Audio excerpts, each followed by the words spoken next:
وأنذر عشيرتك الأقربين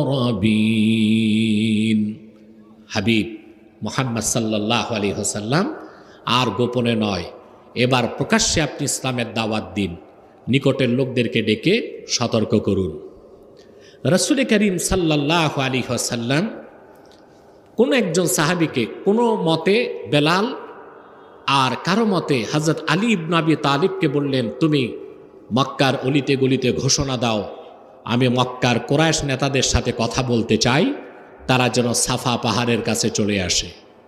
আপনারা যারা হজ করেছেন তারা জানেন, একটা সাফা আর একটা মারওয়া, এখানে সাই করা ওয়াজিব।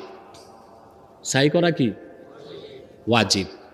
আমরা আসলে টের পাই না। সাফা থেকে মারওয়া, মারওয়া থেকে সাফায় 7টা চক্কর দেই, দৌড়াই।